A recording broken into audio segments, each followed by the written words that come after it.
Lo inget gak? Dulu vlog itu di YouTube itu rame banget peminat ya. Hampir semua orang punya channel vlognya sendiri dan penontonnya pun gak kalah banyak sama konten-konten lain. Tapi sekarang kenapa ya vlog itu jadi makin sepi setiap harinya? Jadi apa yang berubah dan gimana sih caranya biar vlog bisa rame lagi kayak dulu? Jadi kenapa ya dulu vlog itu bisa populer banget? Dulu vlog tuh kayak jalan buat kita ngerasa lebih dekat sama kreator favorit kita. Misalkan dulu itu rame banget si Atta Halilintar. Lu pasti tahu kan, kita bisa ngelihat keseharian mereka, terus ngerasain apa yang mereka rasain, dan itu bikin kita ngerasa terkoneksi sama orang yang ngebuat konten itu. Jadi anggap aja lah kalau misalkan vlog itu jadi semacam diary digital yang bisa kita tonton kapan aja.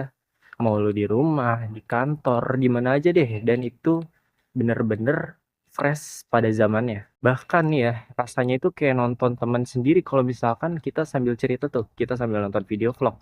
Itu tuh kita kayak lagi cerita, tapi kita ceritanya ke penonton kita. Dan kita sebagai penonton kayak ngerasain apa yang mereka ceritain. Tapi sekarang vlog itu udah nggak se-hype kayak dulu lagi. Banyak banget faktor-faktor. Pertama, banyak bermunculan konten yang emang lebih seru, lebih cepat, dan lebih ekstrim.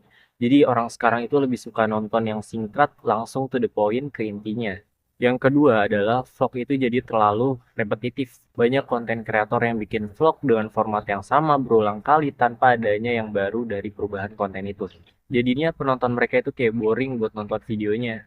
Jadi gimana sih caranya biar misalkan kalau misalkan konten vlog itu bisa rame kayak dulu lagi?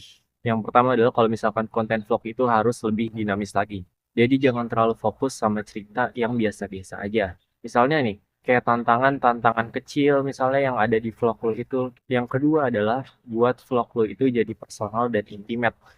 Karena apa? Karena penonton sekarang itu suka sama konten yang real dan gak terlalu terstruktur. Jadi lo bisa tunjukin sisi lain dari hidup lo yang jarang orang lihat. Gue yakin vlog itu bisa balik lagi jadi konten yang ramai dan diminati. Tapi itu pasti butuh usaha sih sebagai konten kreator buat terus ngembangin ide dan format yang baru. Dan lu sebagai penonton juga punya peran penting banget buat ngedukung kreator favorit lo. Kalau kita bareng-bareng nyoba hal-hal baru, gak mustahil sih kalau misalkan konten vlog itu bisa jadi the next big thing lagi di YouTube. Kayak dulu lagi. Jadi gak usah ragu buat coba sesuatu yang belum lo cobain sama sekali. Kalau lo punya ide yang beda, gas aja.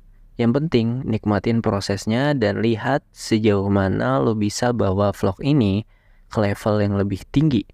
Karena pada akhirnya yang bikin konten itu seru bukan cuman hasil akhirnya, tapi perjalanan lo buat nyampe ke titik itu.